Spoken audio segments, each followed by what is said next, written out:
Hello friends. तो हम लोग दिसंबर 2020 का MCS 041 का यानी कि ऑपरेटिंग सिस्टम का क्वेश्चन सॉल्व कर रहे थे। आज उसी सीरीज़ में हमारा नेक्स्ट क्वेश्चन है क्वेश्चन नंबर 2A, जिसमें हमसे पूछा गया है explain demand paging with the help of suitable diagrams. ये क्वेश्चन तो वैसे यहाँ पे 5 मार्क्स का पूछा गया है, तो इसमें basic concept and introduction we can write, it will be enough for this, but we should know the concept, full concept. So let's see how to solve this question. And one more thing, यहाँ पे एक बहुत ही अच्छी बात है कि हमसे last question में यानी कि क्वेश्चन नंबर 1D में पूछा गया था memory management in multi process operating system. In this question जो लास्ट वीडियो में हमने डिस्कस किया था, तो ये जो पेजिंग का कॉन्सेप्ट है ना, ये भी पेजिंग जो है ये भी मेमोरी मैनेजमेंट का ही पार्ट है। तो हमारा तो बेसिक कॉन्सेप्ट पहले से ही क्लियर है कि what is memory management in operating system, तो अभी पेजिंग समझने में और ज़्यादा ईजी ही होगा। लास्ट वीडियो में हमने देखा था कि मेमोरी मैनेजमेंट में हायरार्की ऑफ मेमोरी एंड उसमें क्या क्या प्रॉब्लम्स होते हैं, उसको रिड्यूस कैसे करना एंड ऑल, और उसमें हमने देखा था कि एलोकेशन भी उसी में आता है। Of course management of memory की बात हो रही है और एलोकेशन मीन्स अरेंजमेंट, तो उसमें हमने देखा था कि एलोकेशन के भी 2 टाइप्स हैं, contiguous allocation and non contiguous allocation, and there are 2 types of non contiguous allocation also, that is linked list allocation and indexed allocation। तो इसमें हमने देखा था कि अगर किसी भी प्रोसेस से हम लोग पेजेस को मेन मेमोरी में शिफ्ट करते हैं तो कंटिन्यूअस एलोकेशन में वो कंटिन्यूअसली ही शिफ्ट होगा 1 by 1 in a sequence manner, है ना। वहाँ पे हम रैंडमली कहीं से भी स्टार्ट नहीं कर सकते और कहीं पे भी शिफ्ट नहीं कर सकते। वहीं पे हमने नॉन कंटिग्यूअस में क्या देखा कि we can start randomly from anywhere and we can shift to anywhere, तो दैट विल द डिफरेंस। तो नॉन कंटिग्यूअस एलोकेशन में क्या था कि इंटरनल फ्रेगमेंटेशन की प्रॉब्लम थी जिसको हमने रिड्यूस किया था। कंटिग्यूअस एलोकेशन में इंटरनल फ्रेगमेंटेशन की प्रॉब्लम थी जिसको हमने नॉन कंटिग्यूअस एलोकेशन में रिड्यूस किया था। लेकिन ये जो एक्सटर्नल फ्रेगमेंटेशन थी ये हमारा रिड्यूस नहीं हो पाया। हम लोग वेरिएबल पार्टीशनिंग भी करके देखे, उसमें भी नहीं रिड्यूस हो पाया। तो फिर कंपैक्शन एक टेक्निक है वो लगाया गया जिसमें एक्सटर्नल फ्रेगमेंटेशन रिड्यूस तो हो गया, हम लोग उसको कम हटा तो पाए, लेकिन हमारा जो पर्पस था एलोकेशन का कि best utilization of CPU in efficient manner, वो हमारा नहीं हो पाया। तो एक्सटर्नल फ्रेगमेंटेशन को रिड्यूस करने के लिए ही हम लोग पेजिंग टेक्निक को यूज करते हैं, अप्लाई करते हैं। So that is the basic need of paging. Paging is nothing but a part of non contiguous allocation. So let's see how to solve this question. Let's suppose ये हमारा main memory है, ये हमारा process है और ये हमारा main memory है। ये प्रोसेस लेट्स सपोज कि ये प्रोसेस P1 है। तो यहाँ पे क्या होता है पेजिंग में कि ये जो प्रोसेस होता है ना, इसको हम लोग डिवाइड करते हैं पेजेस में। Process are divided into pages. और ये जो हमारा मेन मेमोरी है, मेन मेमोरी हमारा डिवाइड होता है फ्रेम्स में। तो यहाँ पे हम लोग इसको डिवाइड कर देते हैं पहले।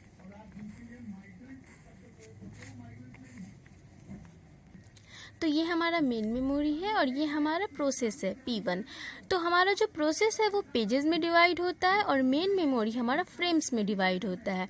ये जो हमारा पेजेस डिवाइड हुआ है, ये इसकी साइज़ यानी कि पेजेस की जो साइज़ है और ये जो फ्रेम्स की साइज़ होगी, ये दोनों इक्वल होगी। अगर हमारा पेज 2 KB का है तो हमारा फ्रेम्स भी 2 KB का ही होगा, मतलब दोनों इक्वल होना चाहिए। ये इक्वल क्यों होना चाहिए?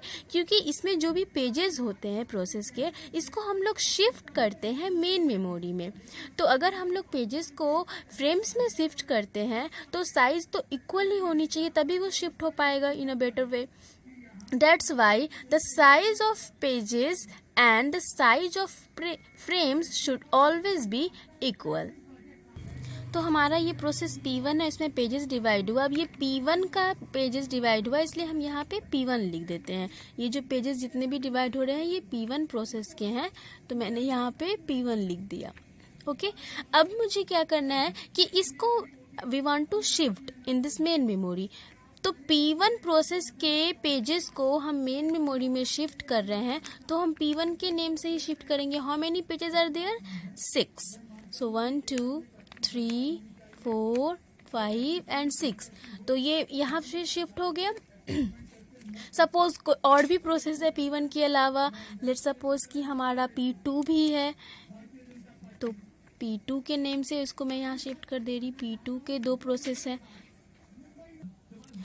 और सपोज अब हमारा नेक्स्ट प्रोसेस आ गया P3, तो P1 के कुछ पेजेस हमारे यहाँ पे शिफ्ट है मेन मेमोरी में। एक और प्रोसेस आ गया हमारा P2, उसके पेजेस को भी मैंने यहाँ मेन मेमोरी में शिफ्ट कर दिया। और आ गए लेट सपोज P3, तो उसके पेजेस को भी मैंने यहाँ शिफ्ट कर दिया। ओके, नाउ अब अगर हमारा कोई दूसरा प्रोसेस आ जाता है, सपोज हमारा P4 जो है, ये न्यू प्रोसेस अराइज होता है और इसके पेजेस जो हैं ये 4 हैं। इसके पेजेस कितने, लेट सपोज कितने भी, हम अभी तो यहाँ पे बस एग्जाम्पल ही दे रहे हैं। तो ये P4 ये है, ये हमारा न्यू प्रोसेस अराइज हुआ और इसको हमने डिवाइड किया पेजेस में। तो अब मुझे मेन मेमोरी में इसको भी शिफ्ट करना है। तो अभी हम देखेंगे कि हम कहाँ शिफ्ट कर सकते हैं। अभी तो सारा ये फुल है, जगह तो है ही नहीं, फ्रेम्स तो है ही नहीं, खाली। तो सपोज कि हमारा जो P1 का प्रोसेस है वो सारा क्या हुआ, एग्जीक्यूट हो गया। और हमने पहले ही भी डेडलॉक के टाइम में ही देखा था कि अगर कोई भी प्रोसेस जो सक्सेसफुली एग्जीक्यूट हो जाता है, तो after execution that process will be terminate. तो वो प्रोसेस जब टर्मिनेट हो जाएगा तो उसको हम लोग मेन मेमोरी से बाहर निकाल देते हैं और वो जो फ्रेम्स है वो खाली हो जाएगा। तो वहां पे हम लोग दूसरे पेजेस को शिफ्ट कर सकते हैं। तो अगर हमारा P1 जो है ये एग्जीक्यूट हो गया सक्सेसफुली, तो ये फ्रेम्स तो हमारा खाली हो गया। और लेट सपोज कि हमारा P3 जो है ये भी, तो लेट सपोज कि हमारा P1 जो है वो सक्सेसफुली टर्मिनेट हो गया, तो ये यहाँ से हट गया एग्जीक्यूशन के बाद।